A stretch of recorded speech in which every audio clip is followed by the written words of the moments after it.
আসসালামু আলাইকুম সুপ্রিয় শিক্ষার্থী বন্ধুরা, আশা করি তোমরা প্রত্যেকে ভালো আছো। তো আজকে তোমাদের সাথে কথা বলবো 2024-25 সেশনে তোমাদের মাইগ্রেশন এবং বিশ্ববিদ্যালয় ভর্তির যে চয়েস আসলে তোমাদের প্রথম মেরিট কবে দিবে এবং তোমাদের কিভাবে তোমরা আসলে সাবজেক্ট চয়েস দেবে এবং মাইগ্রেশন নিয়ে এই বিষয় নিয়ে কথা বলবো। তো ভিডিওটি শুরু করার আগে এখনো যারা ভাই চ্যানেল এডুকেশন সাগর চ্যানেলটি সাবস্ক্রাইব করোনি, তুমি যদি বিশ্ববিদ্যালয় ভর্তি সম্পর্কিত তথ্য প্রথম থেকে শেষ পর্যন্ত এবং নতুন নতুন আপডেট তথ্য প্রতিনিয়ত পেতে যাও, তাহলে কিন্তু অবশ্যই তোমাকে ভাইয়ের চ্যানেলটি সাবস্ক্রাইব করে রাখতে হবে। তো তোমাদের অনেকের প্রশ্ন, ভাইয়া 2024-25 সেশনের আসলে প্রথম মেরিট কবে দেবে, সাবজেক্ট চয়েস কবে দেবে এবং সাবজেক্ট চয়েসগুলো আমরা কিভাবে দেব, সেই প্রশ্ন, সেই অনেকে তোমাদের প্রশ্ন এবং তোমরা প্রতিনিয়ত আমাদেরকে হোয়াটসঅ্যাপ এবং ফেসবুক পেজ এবং আমাদের ইউটিউব চ্যানেলে তোমরা মেসেজ দিতেছো। তো সেই বিষয় নিয়ে আজকে কথা বলবো। তো প্রথমে আমরা কথা বলবো আসলে মেরিট, প্রথম মেরিট কবে দেবে। তো তোমরা জানো আজকে কিন্তু 27 তারিখ। তো এই মাসের কিন্তু 30 তারিখে বাংলাদেশে যত পাবলিক বিশ্ববিদ্যালয়গুলো রয়েছে 30 এবং 31-এর মধ্যে সব বিশ্ববিদ্যালয় ছুটি হয়ে যাবে। আর দু একদিনের মধ্যে যদি মেরিটের তোমাদের নোটিশ না আসে জিএসটি বা ইউজিসি কর্তৃপক্ষ থেকে, তাহলে তোমাদের মনে রাখতে হবে যে ঈদের পরে কিন্তু আসলে তোমাদের মেরিট দেবে। ঈদের পরে কিন্তু 16 অথবা 17 জুনের দিকে কিন্তু বিশ্ববিদ্যালয় খুলবে, তখন কিন্তু তোমাদের সাবজেক্ট চয়েসের তারিখটা দেবে। সেই সময় তোমাদের সাবজেক্ট চয়েস দেবে, এরপরে কিন্তু তোমাদের কিছুদিন পরে 10 থেকে 15 দিন পরে কিন্তু তোমাদের মেরিট দেবে। তো আসলে কথা বলবো তোমাদের এবার যে মাইগ্রেশনটা হবে এবং মেরিট লিস্ট কিভাবে দেবে এবং তোমাদের বিশ্ববিদ্যালয়ের সাবজেক্ট চয়েস গুলো তোমরা কিভাবে দেবে। তো তোমরা জানো যে এবার কিন্তু গুচ্ছের মধ্যে যে কতটি বিশ্ববিদ্যালয় রয়েছে, গত বছর ছিল 24টি, এবার কিন্তু গুচ্ছের মধ্যে বিশ্ববিদ্যালয় রয়েছে 19টি বিশ্ববিদ্যালয়। তো 19টি বিশ্ববিদ্যালয় কিন্তু তোমার র্যাঙ্কিং রয়েছে, কোন বিশ্ববিদ্যালয় কততম অবস্থান, এইভাবে কিন্তু 1 থেকে 19 নম্বর র্যাঙ্কিং রয়েছে। তুমি যখন তোমার ওয়েবসাইটে যাবে বা তোমার প্রোফাইলে যাবে বা লগ ইন করতে যাবে তোমার আইডি, তখন কিন্তু তুমি যখন সাবজেক্ট চয়েস যাবে তখন কিন্তু দেখবে যে তোমার বিশ্ববিদ্যালয়গুলো সিরিয়াল বা লিস্ট দেখাবে। এ ক্যাটাগরি যে বিশ্ববিদ্যালয় রয়েছে ইসলামিক ইউনিভার্সিটি যশোর, নোয়াখালী, বেগম রোকেয়া, এরপরে তোমার বি ক্যাটাগরি যে বিশ্ববিদ্যালয় এগুলো সেগুলো এবং সি ক্যাটাগরি বিশ্ববিদ্যালয় এগুলো কিন্তু তোমার দেখাবে। এইভাবে তোমার প্রথমে থাকবে কি, তো আমরা দেখলাম যে বিশ্ববিদ্যালয় চয়েসের মধ্যে প্রথমে কিন্তু থাকবে তোমার বিশ্ববিদ্যালয়ের মেরিট লিস্ট থাকবে 1 থেকে তোমার 19 পর্যন্ত। এরপরে যে বিষয়টা থাকবে তোমার প্রতিটি বিশ্ববিদ্যালয়ে কিন্তু তোমার যে আলাদা আলাদা সাবজেক্ট রয়েছে। তুমি যদি ইসলামিক ইউনিভার্সিটিতে তুমি যদি মানবিক ইউনিটের হও, তখন তোমাকে সাবজেক্টগুলো দেখাবে মানবিক বিভাগের জন্য তুমি কোন কোন সাবজেক্টে ভর্তি হওয়ার জন্য তুমি অ্যাভেলেবেল, বাংলা, ইংলিশ, অর্থনীতি, সমাজবিজ্ঞান, এইভাবে তোমার ক্রমান্বয়ে সাবজেক্টগুলো দেখাবে। তো ধরি তুমি যদি ইসলামিক ইউনিভার্সিটির মধ্যে 10টি সাবজেক্ট রয়েছে, তুমি যদি এরকম মনে করো তোমার যদি ভালো মেরিট থাকে বা ভালো তোমার যে মার্ক থাকে, তুমি মনে করো 10টি বা 8টি বিশ্ববিদ্যালয়, তুমি যদি প্রতিটি বিশ্ববিদ্যালয়ে তুমি যদি 8টি করে সাবজেক্ট চয়েস দাও, তোমার 10টি বিশ্ববিদ্যালয় দিলে কিন্তু তোমার 80টি সাবজেক্ট চলে আসবে। এই 80টি সাবজেক্ট চলে আসবে। তো 80টি সাবজেক্টের উপর ভিত্তি করে কিন্তু তোমার মেরিট লিস্ট প্রকাশ করবে। ইসলামিক ইউনিভার্সিটি তুমি যদি ইংরেজি দাও, তাহলে ইসলামিক ইউনিভার্সিটি ইংরেজি তোমার সর্বপ্রথম থাকবে। এরপরে তোমার ক্রমান্বয়ে যশোর, এরপরে থাকবে তোমার নোয়াখালী, বেগম রোকেয়া, এইভাবে কিন্তু আসবে। এরপরে তুমি অর্থনীতি সাবজেক্ট তুমি প্রথমে দাও, তাহলে এরপরে ইংরেজি শেষ হওয়ার পর অর্থনীতি সাবজেক্ট আসবে, এরপরে আসবে তোমার বাংলা সাবজেক্ট। ঠিক আছে? তো এইভাবে কিন্তু তোমাকে সাবজেক্ট এগুলো চয়েস দিতে হবে। তো আসলে মেরিট লিস্ট কিভাবে প্রকাশ করবে, তোমরা যারা বি ইউনিটে রয়েছো তোমরা জানো যে তোমাদের আসন কিন্তু রয়েছে 2700 তোমার প্লাস মানে সামথিং আসন রয়েছে। তো তোমরা যারা প্রথম মেরিট লিস্টে 1 থেকে 3000-এর মধ্যে যারা রয়েছে তারা কিন্তু প্রত্যেকে সাবজেক্ট পাবা। কারণ বাকি যে 300 জন রয়েছে, বাকি 300 জন কিন্তু তোমার অন্য বিশ্ববিদ্যালয়ে তোমার চলে গেছে, অথবা ঢাকা বিশ্ববিদ্যালয়ে, রাজশাহী বিশ্ববিদ্যালয়, খুলনা বিশ্ববিদ্যালয়, এরকম ভালো ভালো বিশ্ববিদ্যালয়ে চান্স পেয়েছে। তো তারা কিন্তু এখানে গুচ্ছের মধ্যে সাবজেক্ট চয়েস দিবে না। তো তোমরা কিন্তু 1 থেকে 3000-এর মধ্যে যারা রয়েছে তারা কিন্তু প্রথমেই কি পাবে, মেরিট লিস্টে সাবজেক্ট পেয়ে যাবে। তো প্রথম মেরিট লিস্টে সাবজেক্ট পাওয়ার পর তোমাদের যে কাজ হবে সেই কাজ তোমরা কিন্তু তোমাদেরকে 500 টাকা দিয়ে তোমাদের ভর্তি, 5000 টাকা দিয়ে কিন্তু তোমাদের ভর্তি হতে হবে। 5000 টাকা দিয়ে কিন্তু তোমাদের ভর্তি হতে হবে। তো তোমরা যদি প্রথম মেরিট লিস্টে সাবজেক্ট পাওয়ার পরে 5000 টাকা দিয়ে যদি ভর্তি না হও, তাহলে কিন্তু তুমি অটোমেটিক তুমি জিএসটি থেকে বাদ হয়ে যাবে। কিন্তু তুমি ভালো মানে মার্ক পেয়েও কিন্তু তুমি ভর্তি হতে পারবে না। মনে করো তোমার মার্ক রয়েছে কত, মনে করো তোমার মার্ক রয়েছে 60 মার্ক রয়েছে। তো তুমি 60 মার্কের মধ্যে তুমি ডিজার্ভ করো যে তোমার যশোর বিজ্ঞান প্রযুক্তি হবে, কিন্তু লাস্ট পর্যন্ত তোমার জাতীয় কবিতা হয়ে গেল। তো জাতীয় কবিতা তুমি পড়লা না, তুমি ভর্তি হলো না, তুমি কিন্তু বাদ হয়ে যাবে। তুমি কিন্তু আর জিএসটির মধ্যে থাকবে, জিএসটি থেকে তুমি বাদ হয়ে যাবে, তুমি কিন্তু চাইলেও আর ভর্তি হতে পারবে না। এজন্য তোমার প্রথমে কিন্তু কি করা লাগবে, 5000 টাকা দিয়ে তোমার ভর্তি কনফার্মটা করা লাগবে। এরপরে কিন্তু তোমার মাইগ্রেশনের বিষয়টা আসবে, যে মাইগ্রেশন আসলে তোমার বললাম এরপরে 5,000 টাকা দিয়ে ভর্তি হওয়ার পরে কিন্তু মাইগ্রেশনের বিষয়টা আসবে। তো দেখো মাইগ্রেশনের বিষয়টা কিভাবে আসবে। তো তুমি মনে করো যে সাবজেক্ট ওয়াইজ দিয়েছো, প্রতিটি বিশ্ববিদ্যালয়ে 10টি 8টি করে, 8টি বিশ্ববিদ্যালয়ে 80টি ওয়াইজ দিয়েছো। তো মনে করো যে তোমার প্রথম যে সাবজেক্টটা আসছে সেইটা হচ্ছে তোমার যে লোক প্রশাসন আসছে, জাতীয় কবিতা তোমার হচ্ছে লোক প্রশাসন আসছে, জাতীয় কবিতা লোক প্রশাসন আসছে। তো এর জাতীয় কবিতা লোক প্রশাসন আসার পরে তুমি হচ্ছে ওইখানে ভর্তি হতে হবে। ভর্তি হওয়ার পরে তোমাকে আসলে সিদ্ধান্ত আসবে মাইগ্রেশনের ব্যাপারটা, তুমি হচ্ছে আসলে ভর্তি হবা কি ভর্তি হবা না। তো তুমি যদি জাতীয় কবিতা তুমি যদি ভর্তি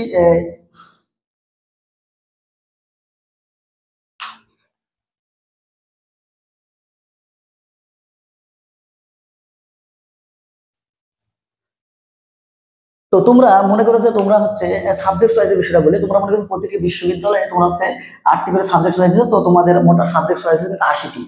তো তোমার প্রথম মেরিট যখন দিল, সাবজেক্ট চয়েস দেওয়ার পরে প্রথম মেরিট যখন তোমার দিল, প্রথম মেরিটে মনে করো যে তোমার হচ্ছে লোক প্রশাসন সাবজেক্টটি আসলে হচ্ছে জাতীয় কবিতে। তো তোমার প্রথমে কাজ হবে যে 5,000 টাকা দিয়ে কিন্তু তোমাকে ভর্তিটা কনফার্ম করে ফেলতে হবে। তো 5,000 টাকা দিয়ে যখন তুমি ভর্তি কনফার্ম করে ফেলতে হবে, কনফার্ম করার পরে তোমার হচ্ছে এরপর আসবে মাইগ্রেশন সিস্টেমটা। তুমি হচ্ছে মাইগ্রেশন অফ রাখবা অন রাখবা। তুমি যদি জাতীয় কবিতা পাবলিক অ্যাডমিনিস্ট্রেশনে পড়তে চাও তাহলে তোমার মাইগ্রেশন অফ করে দিতে হবে। তুমি যদি চাও যে না আমার যেহেতু 60 মার্ক রয়েছে, আমার একটি ভালো বিশ্ববিদ্যালয়ে চান্স হবে, আমার হচ্ছে নোয়াখালীতে অথবা জাস্টে অথবা ইসলামিক ইউনিভার্সিটিতে চান্স হবে, আমি এখানে পড়বো না, তাহলে কিন্তু তোমার কাছে মাইগ্রেশন তোমার কাছে অন রাখতে হবে। তুমি যখন মাইগ্রেশন অন রাখবা পর অটোমেটিক কিন্তু তোমার হচ্ছে আস্তে আস্তে এটা উপরের দিকে আসবে, উপরের দিকে উঠবে। মনে করো যে মাইগ্রেশন মানে কিন্তু তোমার লিস্ট রয়েছে, এই লিস্টের থেকে তোমার জাতীয় কবি থেকে মৌলানা ভাসানী, এরপর বেগম রোকেয়া, এবার নোয়াখালী, এরপর যশোর, এরপর কিন্তু ইসলামিক ইউনিভার্সিটি, এবার ক্রমান্বয়ে উপরের দিকে উঠবে। ঠিক আছে, তো এই হচ্ছে তোমার হচ্ছে বিষয়। আর সাবজেক্টের দিকে যে বিষয়টা বললাম, মনে করো তোমার 80 নম্বর যে সাবজেক্ট ছিল, সেই 80 নম্বর যে সাবজেক্ট ছিল সেটা ছিল তোমার হচ্ছে লোক প্রশাসন। লোক প্রশাসন তোমার যদি নিচের দিকে যে সাবজেক্ট গুলো ছিল, এই যে HRM এবং SDS, এই সাবজেক্ট গুলো কিন্তু তোমার হচ্ছে অটোমেটিক তোমার হচ্ছে বাদ দিকে যাবে। এরপর তোমার লোক প্রশাসন নম্বরে কি সাবজেক্ট ছিল, সমাজকর্ম, সমাজবিজ্ঞান, অর্থনীতি, ইংরেজি এবং বাংলা, এভাবে কিন্তু ক্রমান্বয়ে উপরের দিকে উঠবে। তো এইটা হচ্ছে তোমার হচ্ছে মাইগ্রেশন সিস্টেমটা। তো প্রথমেই বললাম যে তোমাকে হচ্ছে যেখানে যে বিশ্ববিদ্যালয়ে তোমার সাবজেক্ট আসার জন্য তোমাকে কনফার্ম করে রাখতে হবে এবং তোমার হচ্ছে মাইগ্রেশনটা তোমার হচ্ছে অন করে রাখতে হবে। এরপরে যে বিষয়টা আছে আসলে প্রথম মেরিটে কারা সাবজেক্ট পাবে, তুমি কিন্তু অনেক সময় তুমি হচ্ছে 58 পেয়ে সাবজেক্ট পাবে না প্রথম মেরিটে, অনেকজনে কিন্তু তোমার হচ্ছে 56 বা হচ্ছে 55 পেয়ে সাবজেক্ট পেয়ে যাবে। তো কি কারণে 56 বা 55 পেয়ে সাবজেক্ট পেয়ে যাবে সেই কারণে তোমাকে বলতেছি।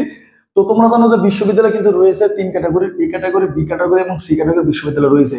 তোমরা যারা 60 পেয়েছো সবাই কিন্তু তোমার হচ্ছে এ ক্যাটাগরির বিশ্ববিদ্যালয়ে আবেদন করবে। তো এ ক্যাটাগরির বিশ্ববিদ্যালয় কিন্তু তোমার হচ্ছে 9টি থেকে 10টি রয়েছে। তো এই বিশ্ববিদ্যালয়ের সর্বমোট আসন কিন্তু তোমার হচ্ছে যদি হিসাব করো তাহলে কিন্তু 1500 থেকে 1600টি আসন রয়েছে এই বিশ্ববিদ্যালয়ে। তুমি যখন মানবিক বিভাগের শিক্ষার্থী, তোমার যখন মোট 2700টা সিট রয়েছে এবং এ ক্যাটাগরি বিশ্ববিদ্যালয়ে তোমার রয়েছে 1500টা আসন, বাকি যে আসনগুলো রয়েছে, তো তুমি যখন বি এবং সি ক্যাটাগরি বিশ্ববিদ্যালয়ে আবেদন করবে না তখন কিন্তু তুমি হচ্ছে অটোমেটিক তুমি হচ্ছে 60 পেয়ে কিন্তু তোমার প্রথম মেরিটের সাবজেক্ট আসবে না। এরপরে যারা বিএ, এরপর তোমার আর যাদের হচ্ছে 55 থেকে 56 মার্ক রয়েছে তারা যদি তোমার হচ্ছে বি এবং সি ক্যাটাগরি বিশ্ববিদ্যালয়ে কিন্তু তোমার যখন বেশি আবেদন করবে তাদের কিন্তু অটোমেটিক তোমার একটা সাবজেক্ট চলে আসবে। এরপরে কিন্তু তারা মাইগ্রেশন যখন তারা অন রাখবে তখন কিন্তু তাদের একটা ভালো বিশ্ববিদ্যালয়ে চলে আসবে। ঠিক আছে, এর জন্য তোমরা যারা এই ক্যাটাগরি তোমাদের যদি প্রথম মেরিটে তোমরা হচ্ছে চান্স পেতে চাও তাহলে কিন্তু তোমাদের মার্ক অনুযায়ী ঠিক আছে বেশি বেশি আবেদন করতে হবে বি এবং সি ক্যাটাগরির বিশ্ববিদ্যালয়গুলোতে। তো তোমাদের আসলে কোন মার্কে বা কোন মার্কে কোন কোন বিশ্ববিদ্যালয়গুলো আবেদন করা উচিত সে বিষয়ে নিয়ে এখন একটু কথা বলবো। তো দেখো তো তোমাদের যাদের 1 থেকে হচ্ছে তোমাদের 3500 মেরিট লিস্ট রয়েছে, 1 থেকে 3500 এর মধ্যে মেরিট লিস্ট রয়েছে বিশেষ করে মানবিক বিভাগের শিক্ষার্থীদের জন্য। তো তোমাদের কিন্তু এই ক্যাটাগরির প্রতিটি বিশ্ববিদ্যালয়ে আবেদন করা উচিত বা প্রতিটি বিশ্ববিদ্যালয়ে আবেদন করবে। বি ক্যাটাগরির যে প্রথম সারি যে কিছু বিশ্ববিদ্যালয় রয়েছে, বি ক্যাটাগরির প্রথম সারি বিশ্ববিদ্যালয়গুলোতে আবেদন করবে। এবং 3500 থেকে 5000-এর মধ্যে যারা রয়েছে, 3500 থেকে 5000-এর মধ্যে যারা রয়েছে তারা কিন্তু তোমার হচ্ছে বি এবং সি ক্যাটাগরির প্রতিটি বিশ্ববিদ্যালয়ে তোমার হচ্ছে আবেদন করে রাখতে হবে। যদি তোমার দ্বিতীয় এবং তৃতীয় মেরিটে সাবজেক্ট পেয়েছ, প্রথম মেরিটেও তোমরা সাবজেক্ট পাবে না। তো তোমরা 3500 থেকে যাদের 5000-এর মধ্যে মেরিট লিস্ট রয়েছে তারা কিন্তু বি এবং সি ক্যাটাগরির প্রতিটি বিশ্ববিদ্যালয়ে তোমরা আবেদন করে রাখবে। তোমরা যত আবেদন বেশি করবে তোমাদের চান্স পাওয়ার পসিবিলিটি কিন্তু তত বেড়ে যাবে। গণবিজ্ঞপ্তিতে হলেও কিন্তু তোমরা লাস্ট পর্যন্ত আসলে একটা আসন পাবা। এরপরে যারা রয়েছে সি ইউনিটের বা ব্যবসা শিক্ষা প্রশাসনের যারা রয়েছে তারা কিন্তু তোমার জানো যে 2431টা আসন রয়েছে। তো তোমাদের 1 থেকে 3 হাজারের মধ্যে যাদের মেরিট লিস্ট রয়েছে তারা কিন্তু এ ক্যাটাগরির এবং বি ক্যাটাগরি মিলে আবেদন করবা, এবং 3000 থেকে 4000-এর মধ্যে যাদের মেরিট লিস্ট রয়েছে তারা বি এবং সি মিলে আবেদন করবা, এবং যাদের 4000 থেকে তোমার হচ্ছে 5000-এর মধ্যে মেরিট লিস্ট রয়েছে তারা কিন্তু সি ক্যাটাগরি বিশ্ববিদ্যালয়ে আবেদন করবা। তোমাদের কিন্তু এ ক্যাটাগরির বিশ্ববিদ্যালয়ে আবেদন করার কোনো প্রয়োজন নেই। এ ক্যাটাগরি বিশ্ববিদ্যালয় তোমার আসবে না, কিন্তু তোমরা যদি আবেদন করো বা আবেদন করে রাখো, তোমাদের মানে টাকার একটু অপচয় হবে সে বিষয়টা। এবং তোমরা যারা বিজ্ঞান বিভাগের শিক্ষার্থী রয়েছে তোমরা জানো যে তোমাদের সাবজেক্ট একটু একটু একটু বেশি তোমার হচ্ছে ম্যাটার করবে, যে কারণ বায়োলজি প্লাস ম্যাথ যারা রয়েছে তারা 1 থেকে 10,000-এর মধ্যে যারা রয়েছে তারা কিন্তু প্রত্যেকেই সিট পাবে প্রথম মেরিটে। এরপরে যারা রয়েছে তোমাদের 10 থেকে 15,000 মেরিটের মধ্যে যারা রয়েছে, 10 থেকে 15,000 মেরিটের মধ্যে যারা রয়েছে তারা এ ক্যাটাগরি এবং বি ক্যাটাগরি মিলে আবেদন করবে, এবং যারা 15 থেকে 20-এর মধ্যে রয়েছে তারা সি ক্যাটাগরি বিশ্ববিদ্যালয়ে বেশি আবেদন করবে, এবং বি ক্যাটাগরি বিশ্ববিদ্যালয়ে লাস্টের যে বিশ্ববিদ্যালয়গুলো রয়েছে সেই বিশ্ববিদ্যালয়ে আবেদন করে রাখবে। তো তোমার আসলে একটি কৌশলের কারণে কিন্তু তুমি নির্ভর করবে তুমি কোন মেরিটে সাবজেক্ট পাবে, প্রথম মেরিট না দ্বিতীয় মেরিটে। তুমি যদি সবগুলো এই ক্যাটাগরি বিশ্ববিদ্যালয়ে আবেদন করে রাখো এবং তুমি যদি টপ মার্ক পাও তারপরে কিন্তু প্রথম মেরিটে সাবজেক্টের পসিবিলিটি কম। এরপরে কিন্তু তোমার হচ্ছে তোমাকে ওয়েট করতে হবে দ্বিতীয় এবং তৃতীয় মেরিটের জন্য। তো বুদ্ধিমানের কাজ হবে এ এবং বি ক্যাটাগরি দুটো মিলে আবেদন করবা, যাতে তোমার বি ক্যাটাগরি বিশ্ববিদ্যালয়ে আসে এবং তোমার মাইগ্রেশন অন রাখলে কিন্তু তোমার প্রথম ক্যাটাগরি বিশ্ববিদ্যালয়ে চলে আসবে। সামনা বিজ্ঞান ও প্রযুক্তি বিশ্ব, এবং এখানে কিন্তু তোমার আসন রয়েছে প্রায় 830টি মতো আসন রয়েছে সায়েন্স, আর্টস এবং কমার্স মিলে। তো দেখো এখানে তোমার মানবিকের জন্য কিছু সিট রয়েছে বা আসন রয়েছে, বিজ্ঞান বিভাগের জন্য তো আসন রয়েছে, এবং ব্যবসা শিক্ষা প্রসারণের জন্য কিন্তু কিছু আসন রয়েছে। তো এখানে মানবিকের জন্য কি কি সাবজেক্ট রয়েছে সেই বিষয় নিয়ে আমরা কথা বলবো প্রথমে দেখো মানবিক মানবিক বিভাগের শিক্ষার্থীদের জন্য তোমার যে সাবজেক্ট রয়েছে, প্রথমে যে সাবজেক্ট রয়েছে সেটা হচ্ছে অর্থনীতি। ঠিক আছে, অর্থনীতি সাবজেক্ট কিন্তু একটু জনপ্রিয় সাবজেক্ট পাবনা বিজ্ঞান ও প্রযুক্তি বিশ্ববিদ্যালয়। তো অর্থনীতির জন্য দেখো সিট রয়েছে তোমার মোট কিন্তু যারা এই ইউনিট থেকে এই ইউনিট থেকে তোমার অর্থনীতি নিবে বা বিভাগ পরিবর্তন করবে। তো বিজ্ঞান বিভাগের শিক্ষার্থীর জন্য এখানে 25টি সিট রয়েছে অর্থনীতিতে। এরপরে রয়েছে তোমার মানব বিভাগের শিক্ষার্থীদের জন্য 12টি আসন রয়েছে, এবং ব্যবসা শিক্ষা বিভাগের শিক্ষার্থীদের জন্য কিন্তু আসন রয়েছে 3টা। এরপরে যে সাবজেক্ট রয়েছে সেই সাবজেক্ট হচ্ছে বাংলা। তোমরা জানো যে মানবিক বিভাগের শিক্ষার্থীদের জন্য কিন্তু বাংলা একটি গুরুত্বপূর্ণ সাবজেক্ট বা জনপ্রিয় সাবজেক্ট। এই বাংলা সাবজেক্ট সবাই পড়তে চায়। তো তোমরা যারা বিজ্ঞান বিভাগের শিক্ষার্থী কিন্তু বিভাগ পরিবর্তন করে পাবনা বিজ্ঞান ও প্রযুক্তি বিশ্ববিদ্যালয়ে বাংলা পড়তে পারবে, এবং ব্যবসা শিক্ষা বিভাগের শিক্ষার্থীরাও কিন্তু এখানে বাংলা পড়তে পারবে। তো বাংলা সাবজেক্টের জন্য এখানে আসন রয়েছে দেখো, বিজ্ঞান বিভাগের শিক্ষার্থীদের জন্য এখানে 15টি আসন রয়েছে, মানবিক বিভাগের শিক্ষার্থীদের জন্য আসন রয়েছে 15টি, এবং ব্যবসা শিক্ষা বিভাগের শিক্ষার্থীদের জন্য আসন রয়েছে কিন্তু পাবনা বিজ্ঞান ও প্রযুক্তি বিশ্ববিদ্যালয় বাংলার জন্য 10টি। এরপরে রয়েছে সমাজকর্মের জন্য তোমার আসন সব থেকে বেশি রয়েছে মানবিক বিভাগের জন্য, এখানে 20টি আসন রয়েছে। বিজ্ঞান বিভাগের শিক্ষার্থীদের জন্য আসন রয়েছে 15টি, এবং তোমার ব্যবসা শিক্ষা বিভাগের শিক্ষার্থীদের জন্য আসন রয়েছে 5টি। এরপরে যে দুটা সাবজেক্ট রয়েছে সেই দুটা সাবজেক্ট হচ্ছে ইংরেজি এবং লোক প্রশাসন। ইংরেজি এবং লোক প্রশাসন সাবজেক্টে পড়তে হলে তোমাকে কিন্তু জিএসটির কিছু শর্ত রয়েছে, এসএসসির কোনো এইচএসসির কোনো শর্ত নেই, বা এসএসসির কোনো শর্ত নেই। তো দেখে নিই আমরা কি শর্ত রয়েছে। তো ইংরেজি সাবজেক্টে পড়ার জন্য তোমার হচ্ছে জিএসটি ভর্তি পরীক্ষাতে কিন্তু তোমাকে হচ্ছে ইংরেজিতে সর্বনিম্ন 20% মার্ক পেতে হবে। তোমরা জানো জিএসটিতে কিন্তু তোমার 35টি এমসিকিউ থাকে ইংরেজিতে। তো এই 35টি এমসিকিউ এর মধ্যে কিন্তু তোমাকে 20% মার্ক পেতে হবে, তাহলে কিন্তু তুমি পারবে। তো ইংরেজি সাবজেক্টের জন্য আসন রয়েছে, বিজ্ঞান বিভাগের শিক্ষার্থীদের জন্য আসন রয়েছে 15টি, মানব বিভাগের শিক্ষার্থীদের জন্য আসন রয়েছে 15টি, এবং বাণিজ্য বিভাগের শিক্ষার্থীদের জন্য কিন্তু আসন রয়েছে তোমার হচ্ছে 10টি। লোক প্রশাসন বা পাবলিক অ্যাডমিনিস্ট্রেশন এই সাবজেক্টটি পড়ার জন্য কিন্তু তোমাকে জিএসটি ভর্তি পরীক্ষায় ইংরেজিতে ন্যূনতম 20% মার্ক পেতে হবে। তো এই সাবজেক্টের জন্য আসন রয়েছে বিজ্ঞান বিভাগের শিক্ষার্থীদের জন্য আসন রয়েছে 15টি, মানবিক বিভাগের শিক্ষার্থীদের জন্য আসন রয়েছে 15টি, এবং ব্যবসা শিক্ষা বিভাগের শিক্ষার্থীদের জন্য আসন রয়েছে তোমার 10টি। এরপরে যে জনপ্রিয় সাবজেক্টটি রয়েছে ইতিহাস।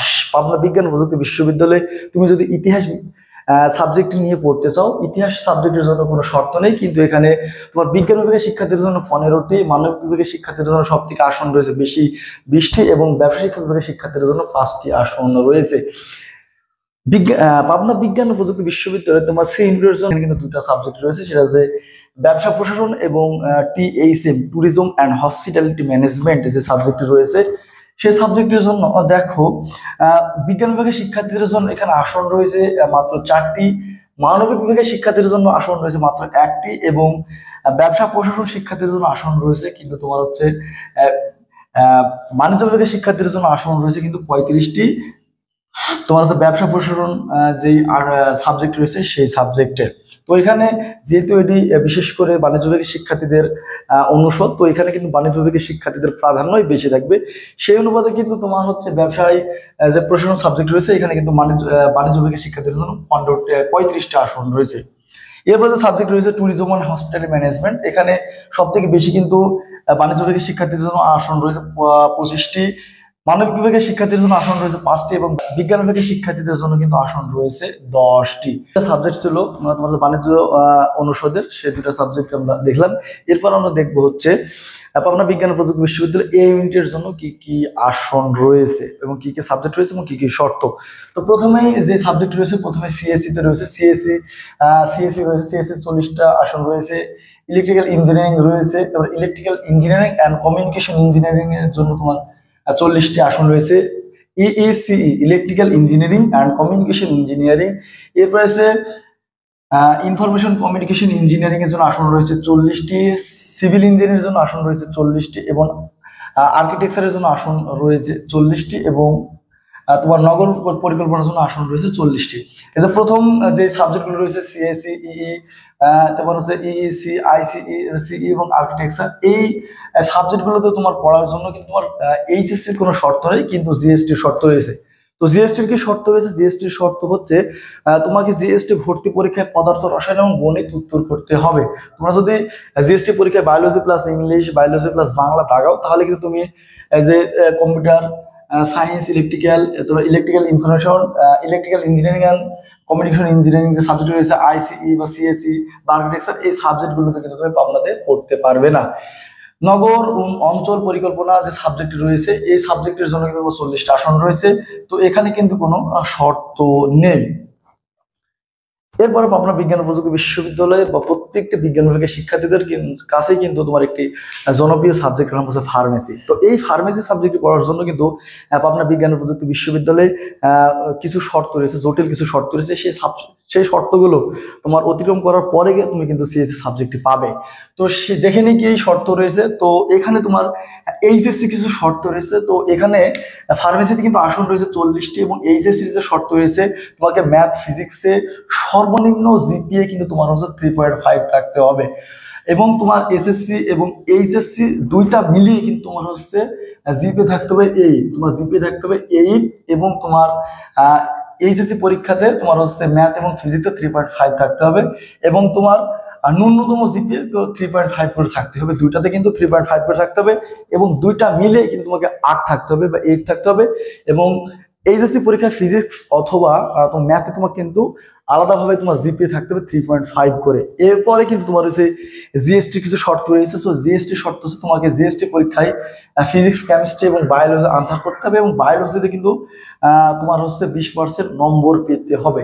তাহলে কিন্তু তুমি হচ্ছে ফার্মেসি সাবজেক্টে পড়তে পারবে। তাহলে তুমি দেখতেছো যে ফার্মেসি সাবজেক্টটিতে পড়ার জন্য কিন্তু তোমাকে কঠিন শর্ত তোমাকে পাড়ি দিতে হবে। এরপরে যে সাবজেক্টগুলো রয়েছে, সেই সাবজেক্টগুলো পিওর যে সাবজেক্ট রয়েছে সায়েন্সের রসায়ন, গণিত এবং পদার্থ। রসায়নের জন্য সাবজেক্ট রয়েছে তোমার আসন রয়েছে 40টি, গণিতের জন্য আসন রয়েছে 40টি, পদার্থের জন্য আসন রয়েছে কিন্তু 40টি করে আসন রয়েছে। এবং এখানে তোমার এইচএসসির কোনো শর্ত নেই, কিন্তু জিএসটি কিছু শর্ত রয়েছে। তো জিএসটির শর্তটি এরকম, তোমাকে রসায়ন সাবজেক্ট পড়ার জন্য জিএসটি পরীক্ষায় রসায়নের তোমার কাছে 20% নম্বর পেতে হবে। গণিত সাবজেক্টে পড়ার জন্য জিএসটি পরীক্ষায় গণিতে 20% নম্বর পেতে হবে, এবং পদার্থ সাবজেক্টে পড়ার জন্য কিন্তু পদার্থতে 20% নম্বর পেতে হবে। এরপরে যে দুটো সাবজেক্ট রয়েছে, পরিসংখ্যান এবং ভূগোল এবং পরিবেশ, এই সাবজেক্টটিতে কিন্তু তোমার 40টি করে আসন রয়েছে। তো এই হলো তোমার পাবনা বিজ্ঞান ও প্রযুক্তি বিশ্ববিদ্যালয়ের জনপ্রিয় সাবজেক্ট এবং সাবজেক্ট প্রতি যে রিকোয়ারমেন্ট ছিল সেই রিকোয়ারমেন্ট গুলো। তো ভিডিওটি এখানে শেষ করবো। তো ভিডিওটি শেষ করার আগে এখনো যারা ভাই চ্যানেলটি সাবস্ক্রাইব করোনি, দ্রুত সাবস্ক্রাইব করে ফেলো। এবং তোমাদের যদি পাবনা বিজ্ঞান ও প্রযুক্তি বিশ্ববিদ্যালয় সম্পর্কে কোনো ধরনের তথ্য তোমাদের মনে উদয় হয়, তাহলে কিন্তু আমাদের বোর্ডে দেওয়া হোয়াটসঅ্যাপ নাম্বার, আমাদের সাথে যোগাযোগ করে তোমার কাঙ্ক্ষিত প্রশ্নের উত্তর জেনে নিতে পারো। তো ধন্যবাদ সবাইকে। আসসালামু আলাইকুম।